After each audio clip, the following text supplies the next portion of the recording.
오늘 우리에게 주시는 하나님의 말씀입니다. 여러분 한 주간 어떻게 지내셨는지요? 오랜만에 뵙는 성도님들도 계신데 우리 좌우 앞뒤를 돌아보며 인사 나누는 시간 갖도록 하겠습니다. 주님의 이름으로 축복합니다. 주 안에서 사랑합니다. 여러분 축복하고 또 사랑합니다.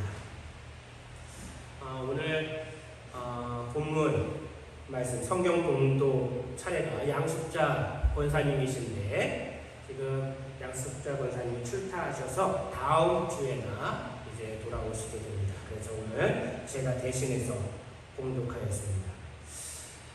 여러분 제가 오늘 본문 말씀을 읽을 때 혹 말씀을 들으면서 이상하다는 생각 드시지 않으셨는지요?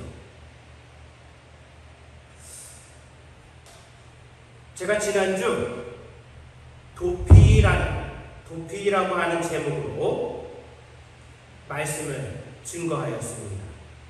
이제 다윗이 사울의 위협을 피하여 사무엘이 있던 라마나요스로 피신했던 말씀을 우리가 함께 살펴보았습니다.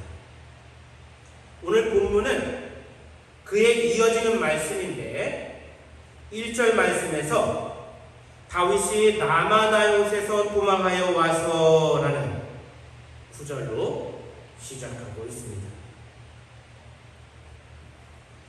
다윗은 라마나요스에서 사무엘 선지자와 함께 머물렀고 하나님께서 친히 그곳에서 다윗을 보호해 주셨습니다. 그래서 다윗을 붙잡으러 사울이 보낸 군사들, 그들이 다윗 붙잡는 것을 번번이 실패하였습니다. 그뿐만이 아니라 후에는 사울이 직접 다윗을 붙들러 오는데 사울에게 하나님의 영이 임하여서 선지자들이 예언하는 자리에 함께하며 사울 또한 예언하는 그러한 일이 있게 됩니다. 라마나요스는 다윗에게 세상 그 어떤 곳보다 안전한 곳이었습니다.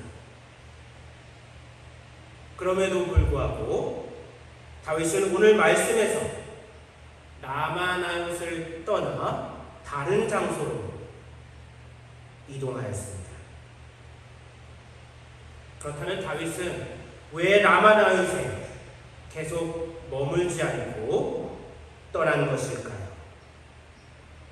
여러분 이상하지 않습니까? 그 이유가 궁금하지 않으신지요? 평안하고 안전하다고 해서 그곳에 계속 머물러서는 안 됩니다. 이는 하나님의 뜻이 아닙니다. 초대교회의 예만 보더라도 이를 알 수 있습니다. 초대교회가 사도행전을 보면 초대교회가 아름다운 모습으로 성장하며 그 안에서 은혜로운 모습들이 있게 됩니다. 그런데 하나님께서 강권적으로 초대교회에 핍박을 주심으로 인해서 성도들이 뿔뿔이 흩어지는 모습을 우리가 볼 수 있습니다.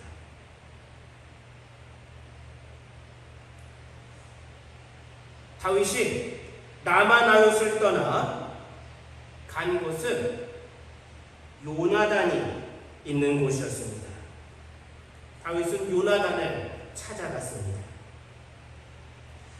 만약 다윗이 라마나요스에 불안해서 그래서 더 안전한 곳을 찾아 도망치려고 했다면 이스라엘을 떠나 사울과 그의 군사들이 미치지 못하는 올 수 없는 더 먼 곳으로 갔어야만 했습니다.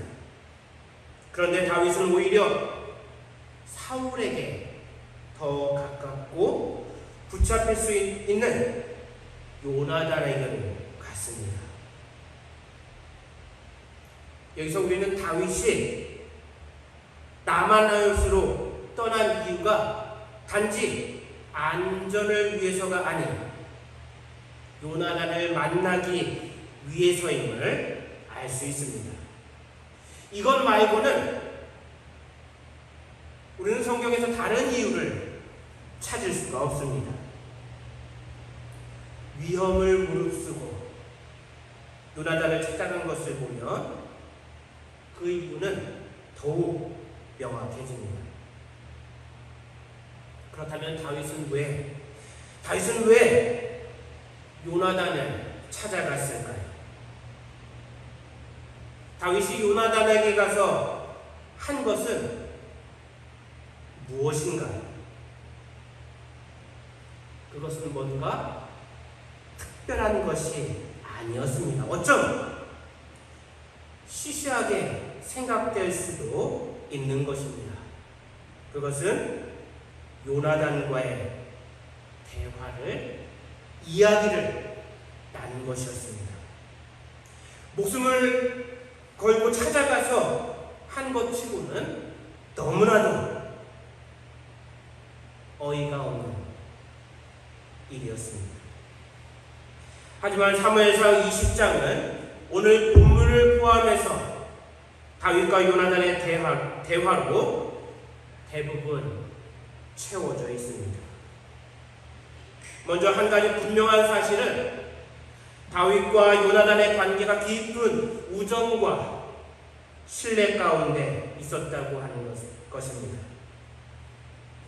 그렇지 않았다면 다윗은 결코 요나단을 만나러 갈 생각조차 하지 못하였을 것입니다. 요나단을 믿었기 때문에 다윗은 요나단을 만나러 갔습니다. 그럼 두 사람이 어떤 대화를 나누었는지 본문을 보며 살펴보도록 하겠습니다. 얼마나 중요한 이야기이기에 위협을 무릅쓰고 요나단을 찾아가는 것일까요? 요나단에게 이른 다윗이 먼저 말하였습니다. 내용은 이렇습니다. 왜 너의 아버지 사울이 나를 죽이려고 하느냐? 내가 어떤 잘못을 범하였기에 너희 아버지는 이렇게 하는 것이냐? 하소연과 같은 물음을 다윗이 던졌습니다. 그러자 요나단이 이에 대답하였습니다. 내 아버지가 결코 그러실 리 없다. 내 아버지는 나에게 크고 작은 일을 말씀하지 않고는 아직까지 행하실 일이 없다. 그리고 이런 일을 어찌 나에게 한마디 말씀도 하지 아니하고 숨기셨겠는가? 라고 요나단이 대답하였습니다. 이번에는 다윗이 맹세하며 말합니다. 요나단, 내가 이 일로 인해 걱정하고 슬퍼할까봐 내 아버지 사울이 이를 숨기고 말하지 않은 것이다. 지금 나는 너의 아버지로 인해 죽음의 위기 앞에 놓여있다. 죽음과 나 사이에 한 걸음밖에 떨어져 있지 않다. 라고 말하였습니다. 그리고 계속해서 그 이후에 이어지는 이야기를 보면 정말 사울이 그런지 아니한지, 정말로 다윗을 죽이려고 하는지, 아니면 다윗이 잘못 알고 있는 것인지 이를 시험해 보자고 하는 내용의 대화가 더 오가게 됩니다. 오늘 본문 속 다윗과 요나단의 대화를 들여다보면 사울에 대한 생각, 한 사람, 사울에 대한 생각과 입장, 그리고 알고 있는 사실이 서로 다르다는 것을 알 수 있습니다. 다윗과 요나단 두 사람의 입장을 충분히 이해할 수 있습니다. 다윗은 직접 자신이 경험한 것을 이야기하고 있고, 요나단 또한 아버지와 아들 관계에서 자신이 경험하고 자신이 생각하며 알고 있는 아버지에 대해 이야기하고 있습니다. 그런데 이 진행되는 모습을 가만히 살펴보면 서로에 대해 오해가 더 깊어질 수 있고, 더 나아가 화낼 수 있는 그러한 상황이었음에도 불구하고 다윗과 요나단은 침착하게 대화를 이어가며 함께 진실을 알아가고 문제를 해결해 나가고자 하는 것을, 그러한 모습을 볼 수 있습니다. 할렐루야. 오늘 성경에 기록된 상황은 우리 모두가, 모든 사람들이 삶에서 자주 경험할 수 있는, 우리 모든 사람들의 삶 속에 매우 빈번하게 일어나는 일이기도 합니다. 왜 그러냐 하면 이 세상에는 한 사람도 똑같은 사람이 없기 때문입니다. 그렇기 때문에 같은 상황, 같은 일을 경험하더라도 이에 대한 해석과 생각이 제각각으로 다르기 때문입니다. 이로 인해 사람들 사이에 오해와 갈등이 빈번히 생기게 됩니다. 여러분은 혹시 다른 사람으로부터 오해받거나 또 다른 사람과 관계 가운데 갈등이 생겼던, 관계가 안 좋아진 그러한 경험은 없으신지? 어떤 사람은 이 세상이 하나의 세계가 아니라 온라인 지구상에 약 77억 명의 사람들이 살고 있는데 77억 개의 세계가 존재한다고 말하였습니다. 이는 각 사람의 생각과 견해가 다르기 때문에 나오게 된 말이라고 생각됩니다. 사람들의 겉모습이 다른 것처럼 사람들의 생각과 해석과 이해가 다 다릅니다. 우리가 평소에 사람 관계가 어렵다고 말하곤 하는데 이는 서로 다른 생각을 갖고 있고 또 다른 사람의 생각을 우리가 알 수 없기 때문입니다.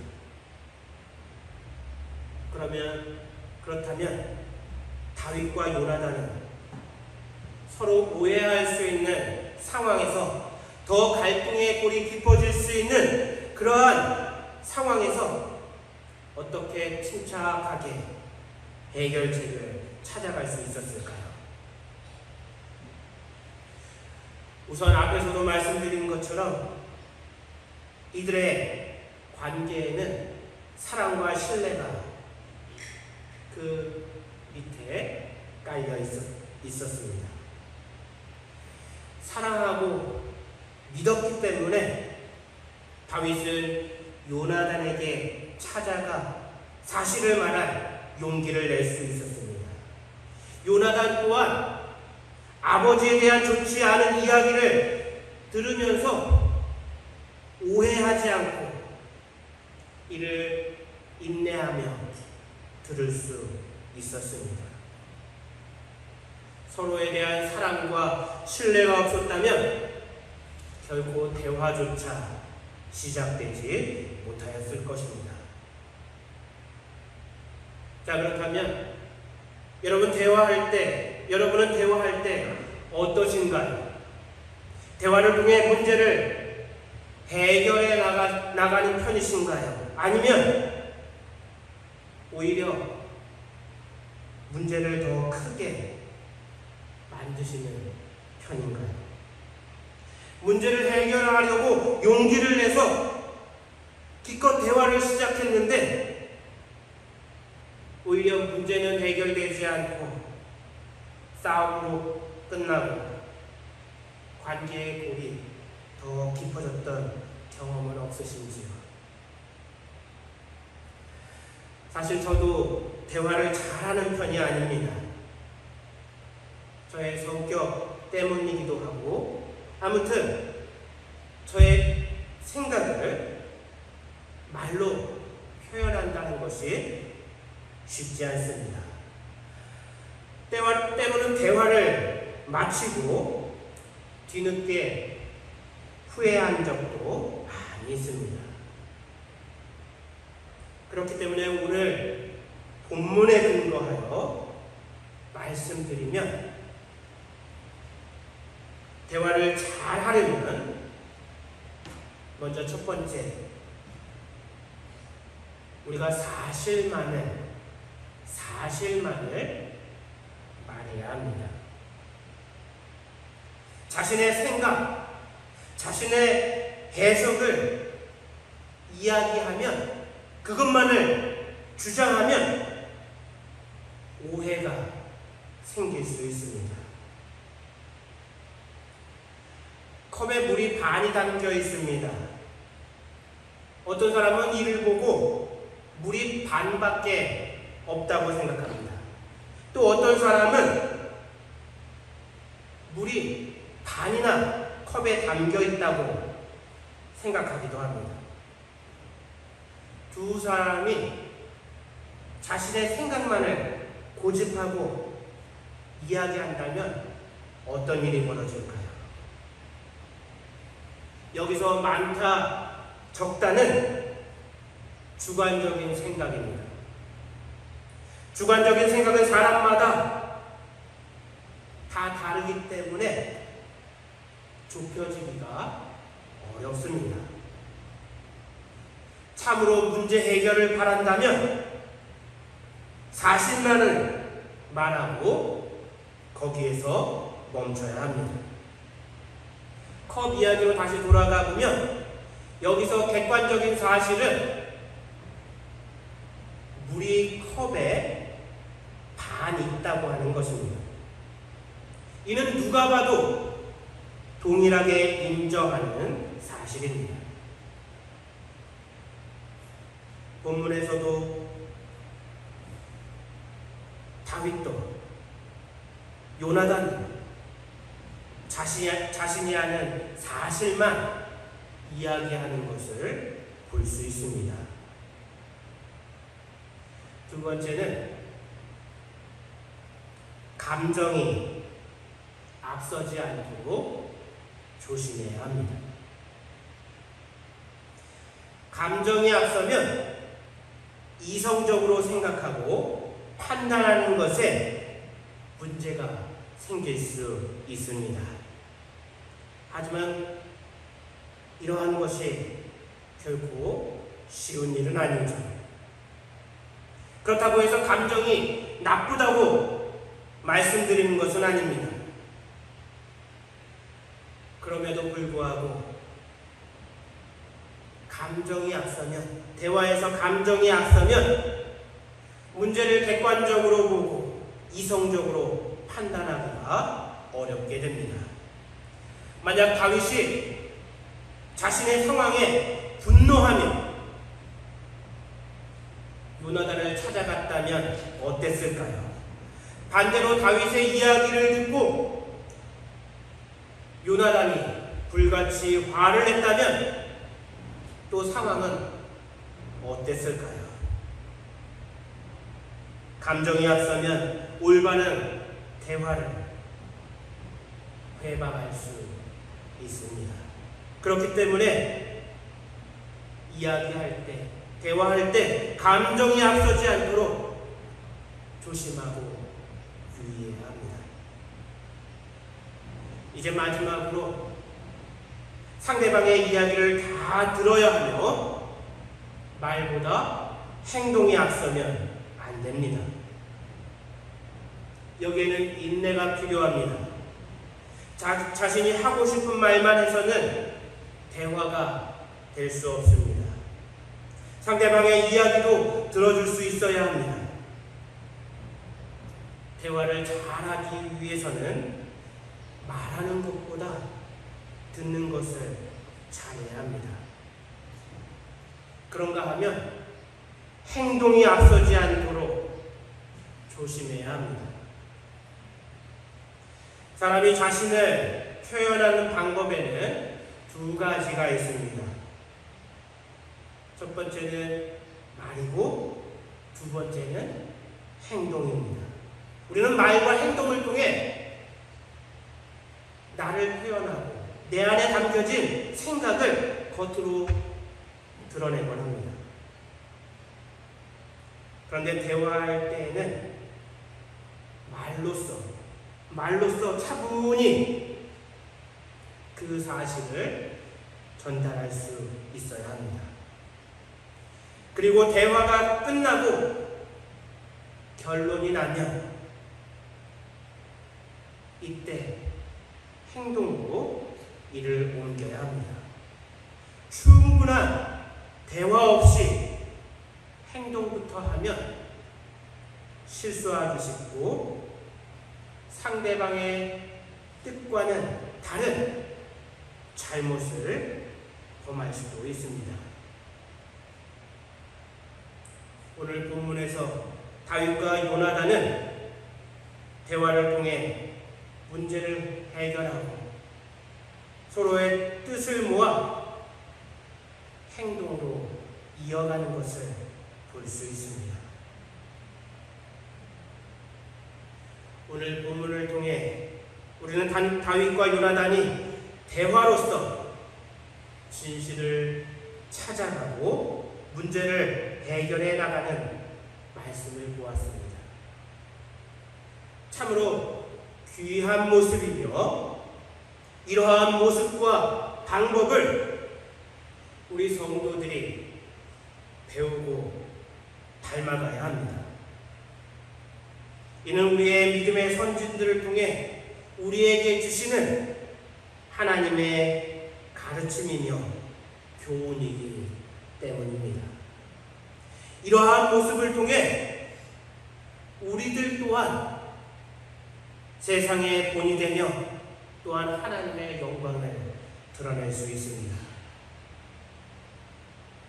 여러분, 하나님께서는 우리에게 언어와 말을 주셨습니다.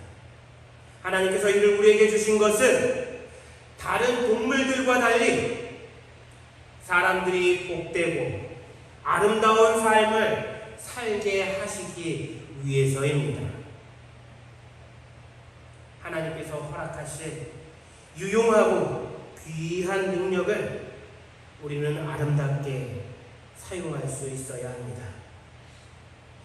야고보서 3장 3절 말씀을 보면 우리가 말을 순종케 하려고 그 입에 재갈 먹여 온 몸을 억어하며 라고 하였습니다. 이는 우리가 사용하는 말의 중요성과 이를 잘 사용해야 할 것을 강조하는 말씀입니다. 이 같은 말씀이 성경에는 여러 번 반복되고 있습니다. 이는 사람들에게 말하는 훈련, 연습이 필요함을 알려주는 말씀입니다. 여러분 꼭 기억하시기 바랍니다. 말을 잘 사용하면 우리 속담에도 있는 것처럼 말 한마디에 천냥빚을 갚는 이러한 복되고 좋은 일들을 우리의 삶과 생활 가운데 만들어갈 수 있습니다. 하지만 말하는 것을 훈련하지 아니하고 또 이를 내 마음대로 악한 방법으로 사용하게 되면 이 세상 그 어떤 것보다 더 악한 무기로 사용되어지게 됩니다. 우리 성도님들이 하나님께서 주신 귀한 능력, 말과 언어를 잘 사용하여서 복되고 아름다운 삶이 되길 축원합니다. 삶에 문제가 있을 때 대화를 통해 바른 방법으로 해결해 나가며 특별히 사람들과의 관계 속에 유용한 도구로 활용하여서 좋은 관계를 많이 이루며 만들어가는 우리 성도님들 되시길 축원합니다. 그래서 우리 성도님들의 입술이 하나님만을 찬양하며 축복의 언어만을 말하고 내는 복된 입술이 될 수 있기를 다시 한번 축원합니다. 다 함께 기도드리겠습니다.